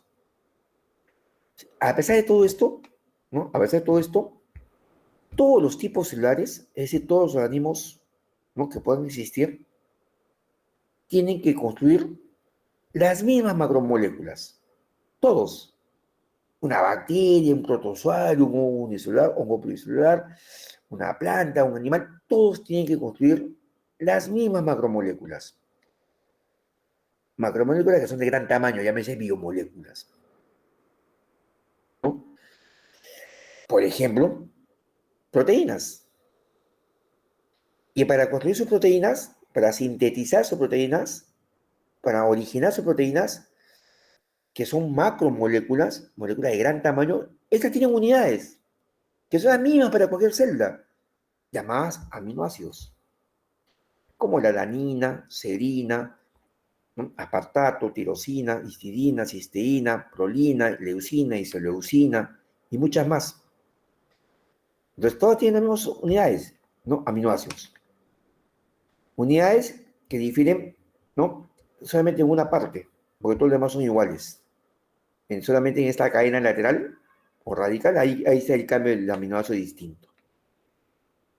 Pero todos los seres vivos, todos los organismos unicelulares requieren de estas unidades para formar sus proteínas, que pueden cumplir muchas funciones como hemos visto, por eso que son las más versátiles que mencionábamos. También forman ácidos nucleicos, que están en sus núcleos o en el nucleoide. Y los ácidos nucleicos se forman, ¿no?, por los azúcares, ¿no?, por las pentosas, que son azúcares de 5 carbonos, ribosas o desoxirribosas. Ribosas en el ARN y desoxirribosas en el ADN. Y las bases nitrogenadas son las mismas: uracilo, timina, citosina, adenina y guanina. Estas son las purinas, estas son las pirimidinas, ¿no?, por la forma química similar. Y eso hace que justamente una adenina pueda mutar en guanina, porque son tan parecidas que pueden mutar entre ellas. Igual pasa con las pirimidinas, ¿no?, que tienen solamente un anillo. Son tan parecidas que pueden mutar entre ellas. Y por si acaso, es lo más común esta mutación, y en este caso, pero también pueden haber mutaciones entre piriminas con purinas. Porque te das cuenta, estos de acá, ¿no?, son prácticamente estos componentes de acá. Sin embargo, estos componentes que forman a los nucleótidos, ¿no?, que son las unidades de los ácidos nucleicos, lo requieren todos los organismos vivos también, a pesar del tipo de celular que tengan, la fuente de carbono que tengan. Igual pasa con algunos componentes lipídicos, ¿no? El oleato, palmitato y todos estos, la colina, el glicerol, todos requieren lo mismo. Es decir, todos requieren de unidades llamadas monosacáridos. Con los monosacáridos tú formas disacáridos, trisacáridos, tetrasacáridos, es decir, oligosacáridos. Y si tienen muchas más unidades, polisacáridos. Pero siguen siendo, no, en este caso, carbohidratos. En el caso de carbohidratos, ¿no?, me estaba yendo por acá. Carbohidratos. Monosacáridos, disacáridos, no, polisacáridos, en fin. Con la unidad de la glucosa. O monosacárido de 6 carbonos. Pero en el caso de los lípidos están formados de grandes cadenas de carbono llamados ácidos grasos. Si 3 de estos ácidos grasos se unen al glicerol, forman un triglicérido. Si un triglicérido, es decir, a 3 ácidos grasos, acá hay 2 diferentes, si 3 ácidos grasos se unen a cada carbono de este glicerol, forman un triglicérido, o grasa neutra, ¿no?, o grasa común. Y si uno de estos 3 ácidos grasos que se han unido a cada uno de estos carbonos del glicerol, tú lo reemplazas, por ejemplo, uno de ellos lo reemplazas por esta colina, ¿no?, que tiene ¿no?, que es una cadena. Entonces, tú estás hablando de un ácido llamado, un lípido llamado fosfolípido, ¿no? Y será la fosfatilcolina. ¿no? Entonces, pero todo, a lo que voy es que todos tienen los mismos componentes. Todos pueden ser células, organismos unicelulares, organismos pluri, pueden ser procariotas, eucariotas o arqueas, pueden tener como fuente de energía la luz, ¿no? Los componentes químicos. Igualito, sea como sea, todas, ¿no? Van a tener que construir las mismas macromoléculas. Todas van a tener que sintetizar las mismas macromoléculas. Y todas trabajan con las mismas unidades. Aminoácidos, nucleótidos, monosacáridos, ácidos grasos y glicerol. Así de simple. ¿Qué más es lo que sabemos de las células? ¿No? Que las células tienen un nivel de jerarquización. Es decir, todo organismo vivo, así sea unicelular, viene de niveles de organización. Por ejemplo, se decía que lo más sencillo eran los átomos, ¿no? De ahí su nombre, A, sin tomo división. Un átomo de hidrógeno, un átomo de oxígeno, un átomo de azufre, átomos. Pero luego se descubrió que el átomo tenía componentes, ¿no? El núcleo atómico y la envoltura. Y en estos lugares, en el núcleo atómico, ¿no? Habían protones y neutrones. Y en la envoltura, no, protones y neutrones, y en la envoltura estaban los electrones, ¿no? Entonces se habló de partículas atómicas, o sea que había un nivel más pequeño todavía. Y últimamente se descubrió un nivel mucho más pequeño. ¿Qué nivel es ese? ¿Qué nivel está por debajo de los niveles de los protones, neutrones y electrones? Los quarks. Exactamente, los quarks. Ese es hacia abajo. Y hacia arriba, el átomo que forma. Cuando los átomos se unen a otros átomos y se pueden combinar entre sí, ¿qué forman? Moléculas. Moléculas, como la molécula del agua, H2O, como el CO2, como el NH3, que es el amoníaco, como el CH4, que es el metano. Y cuando varias moléculas pequeñas se juntan formando moléculas más grandes, ¿a qué nivel llegamos?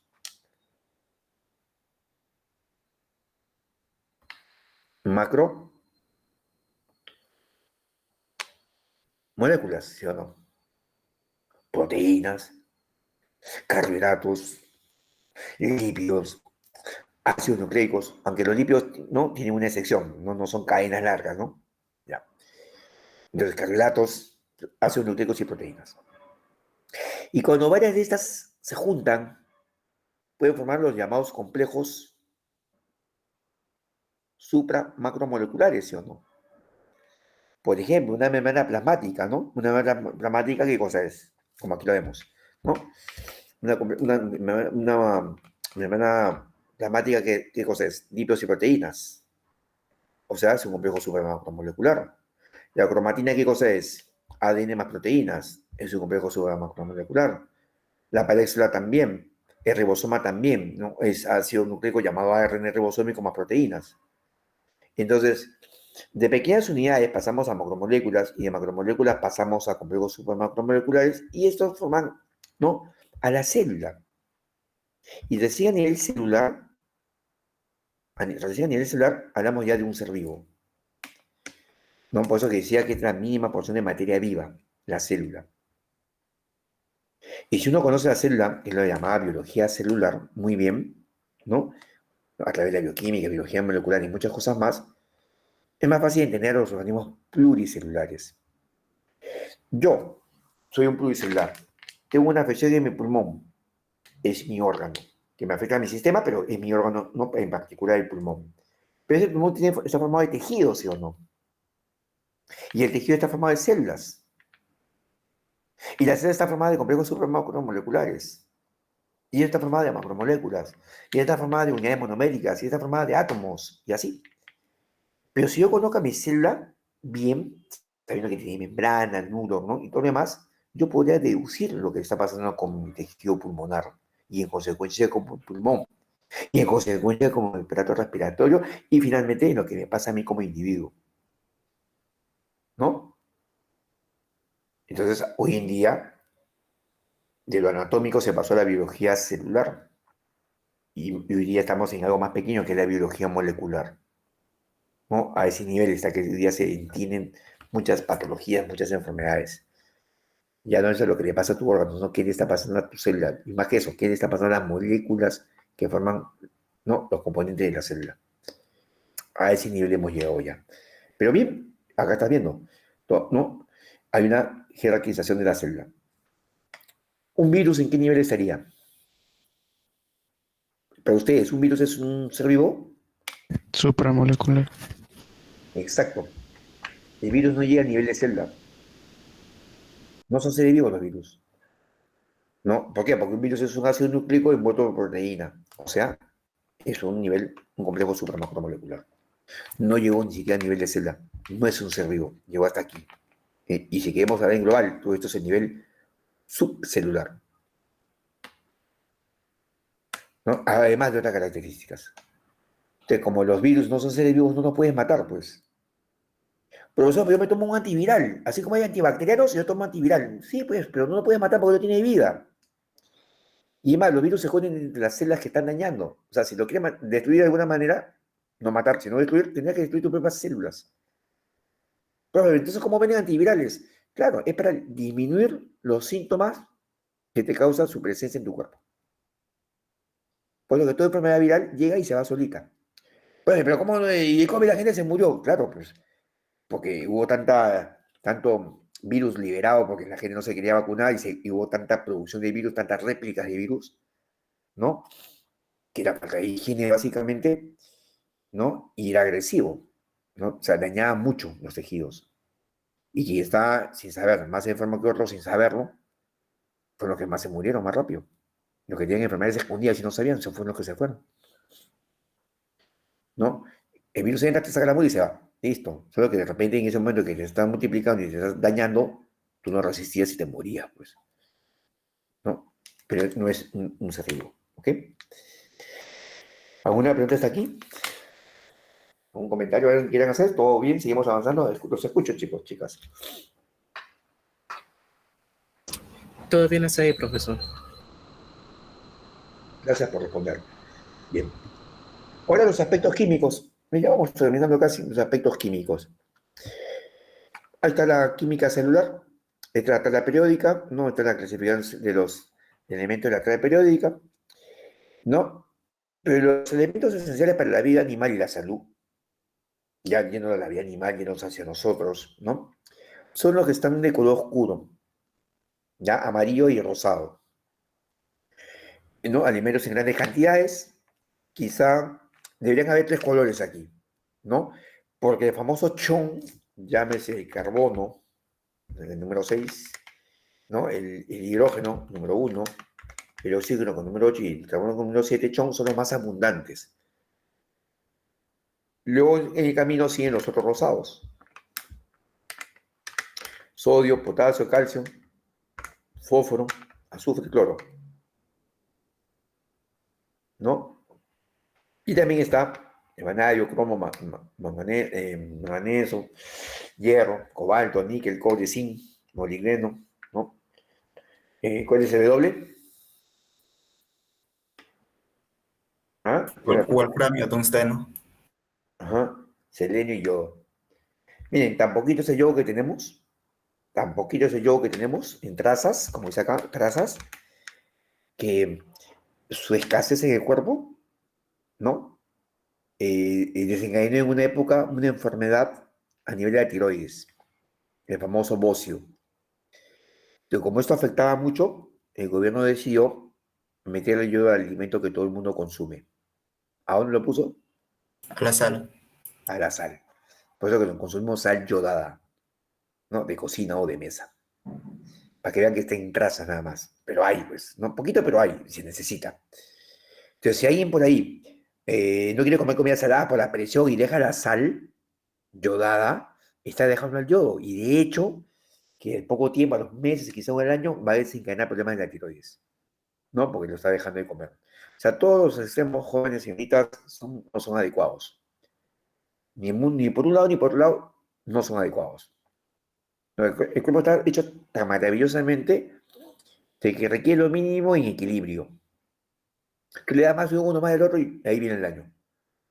No, pero que el calcio es bueno para los huesos, va a comer más calcio. Tampoco es bueno, porque vas a calcificar, ¿no? Otros componentes. Que el agua es buena, pero no puedo tomar harta agua. Tampoco es bueno. O sea, los excesos son inadecuados. No se vienen de eso jamás, ¿no? Por otro lado, ¿no? Sabemos que, por ahí lo pregunté, que la materia orgánica, todo lo orgánico tiene que estar en función al carbón, ¿no? Al carbono, ¿no?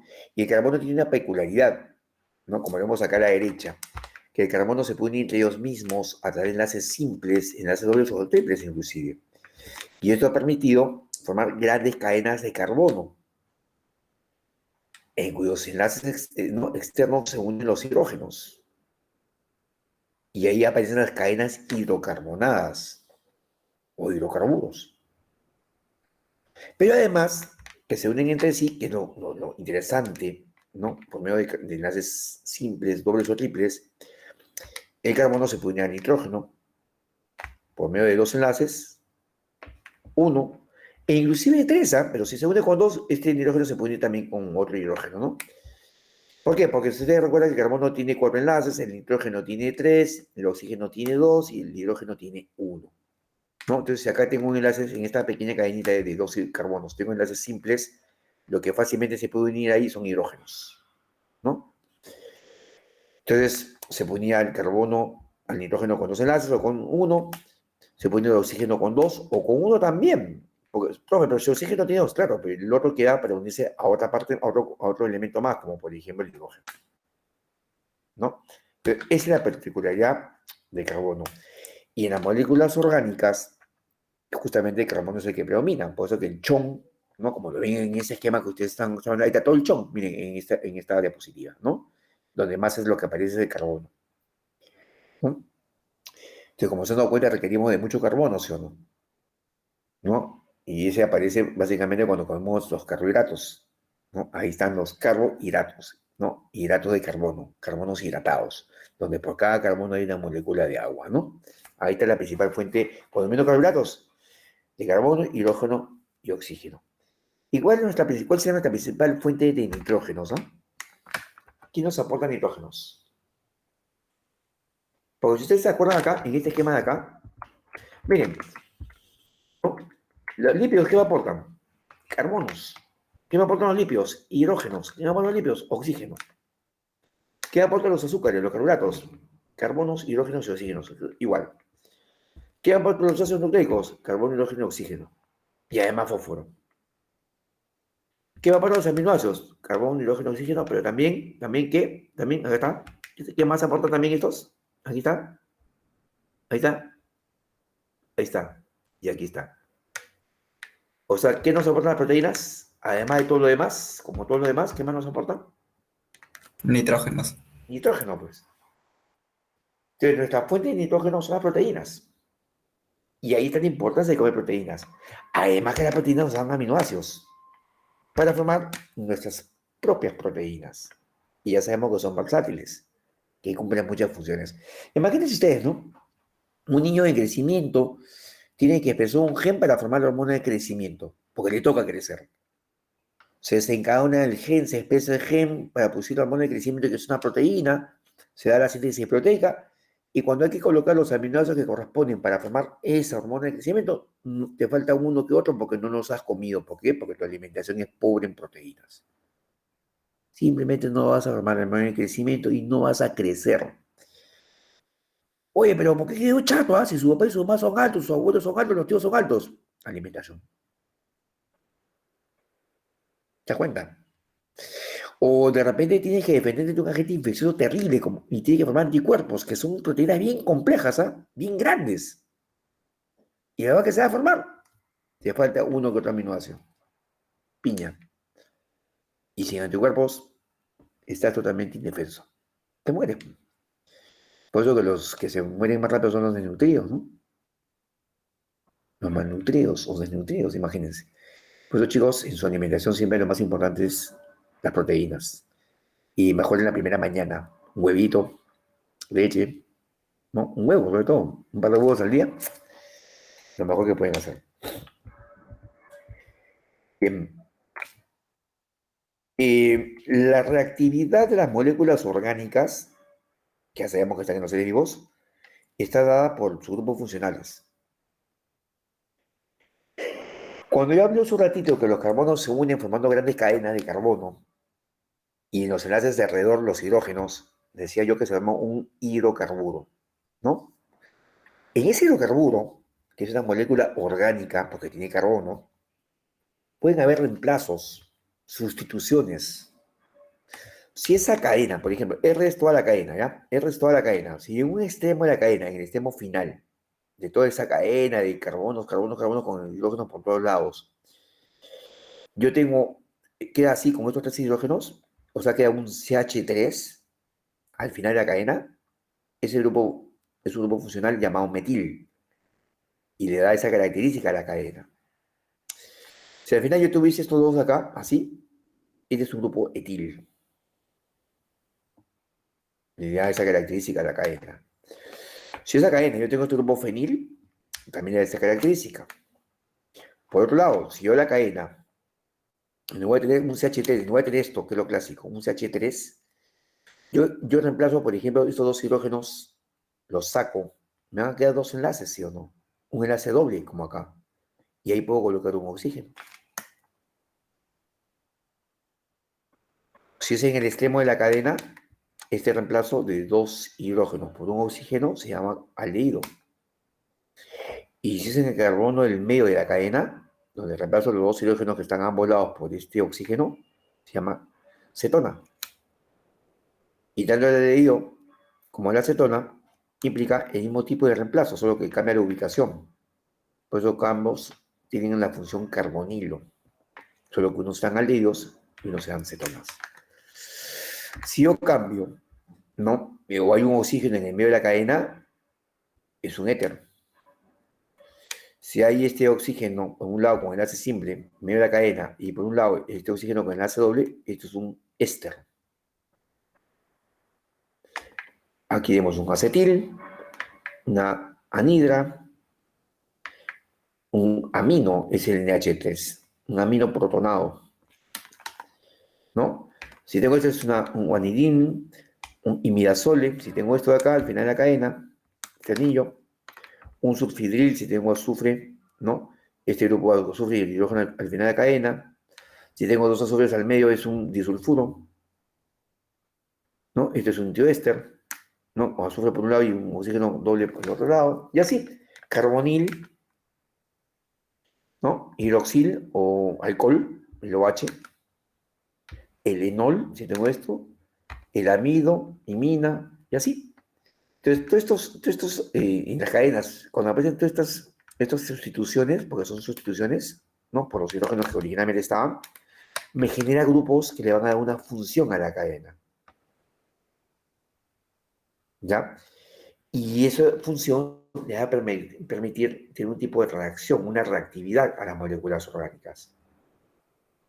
Que le van a actuar como alcohol, que le van a actuar como aldehído, como cetona o como ácido carboxílico, por ejemplo, ¿no? Un ácido carboxílico, el famoso COOH, ¿no? Por eso que ustedes cuando veían el aminoácido por aquí, se llamaba aminoácido, justamente porque tiene un grupo amino y tiene un grupo ácido. Se llama aminoácido, ¿no? Tiene 2 grupos funcionales. Entonces, esto es algo que estamos repasando un poco la química, ¿no? Para recordar y después eso no se nos haga complicado, pero los grupos funcionales son muy importantes, ¿ok? Son muy importantes en esto.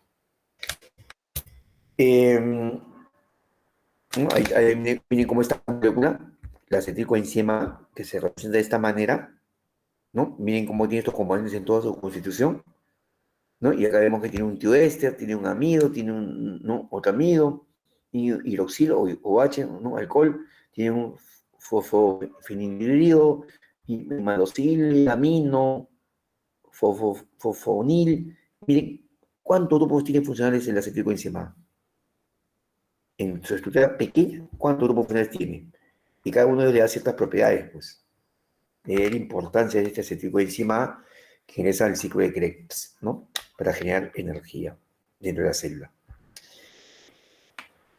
Y por último, vemos que las moléculas químicas, ¿no? Pueden ser representadas de muchas maneras su estructura, ¿no? Quizá la más común es esta, ¿no? En la fórmula extensiva, ¿no? Donde tú ves los carbonos, ¿no? Y quizá estas pequeñas cuñas indican estabilidad o rotación, ¿no? Por eso que están escritas en sólido o punteadas, en los enlaces simples o dobles, ¿no? Pero acá tú ves la fórmula molecular, ¿no? Perdón, la fórmula extensiva del compuesto, ¿no? Siempre en vertical. Carbono 1, carbono 2, carbono 3, digamos. Pero también puedes hallar a partir de esto una fórmula molecular, ¿no? Primero va el carbono, tú dices C1, C2, C3, H3, 4, 5, 6, 7, H7, O2, N, ¿no? Es tu fórmula molecular. Pero también existe otra representación, ¿no? Una tridimensional, donde acá podemos ver los enlaces, ¿no? Cada molécula de carbono está de color negro, o sea, así es estimado, ¿no? El nitrógeno azul y el oxígeno rojo. Entonces, acá te permite ver de esta forma tridimensional, ¿no? Los tipos de enlaces que hay y los ángulos que están formando, ¿no? Entre cada enlace, ¿no? Están los ángulos, por ejemplo. Pero también existe una última representación estructural tridimensional, ¿no? De esta molécula, donde igualmente el azul sigue siendo el nitrógeno, el rojo sigue siendo los oxígenos, ¿no?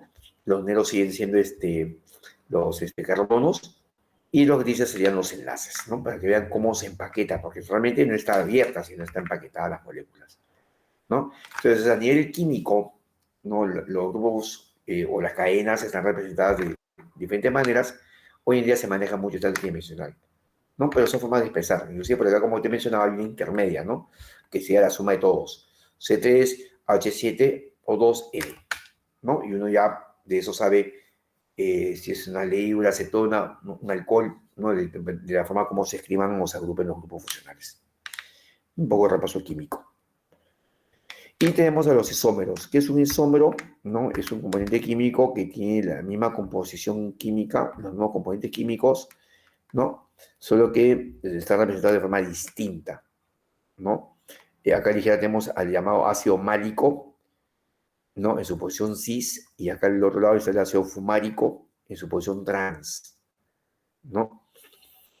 Y aquí tiene la fórmula, esta es la tridimensional con los enlaces, y acá ves la fórmula, ¿no? Digamos, atómica, ¿no? Y te das cuenta que es muy similar, solo que la composición es la misma, solo que la ubicación es distinta, ¿no? Este grupo COH está acá abajo, al costado del COH, y acá está arriba, ¿no? En posición trans opuesta y en posición cis, ¿no? Consecutiva. Pero tiene la misma composición, entonces es un isómero. No hay diferentes tipos de isomería, por si acaso, ¿no? Acá tenemos al 11 cis retinal, ¿no? Y acá tenemos al trans retinal, ¿no? A la 11 trans retinal. ¿No? Te das cuenta, es igual, el carbono 11-12 tiene este enlace que aquí se mantiene, pero sin embargo esto no está hacia abajo, va hacia arriba. ¿No? Es otro isómero, gracias a la presencia de la luz. Entonces la configuración es de isómeros geométricos, por ejemplo. ¿No? Esto para repasar.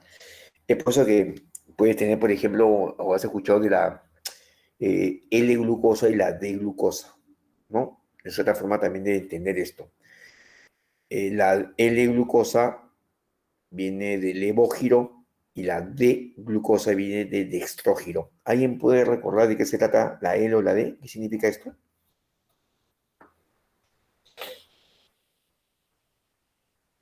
¿Es el sentido de rotación?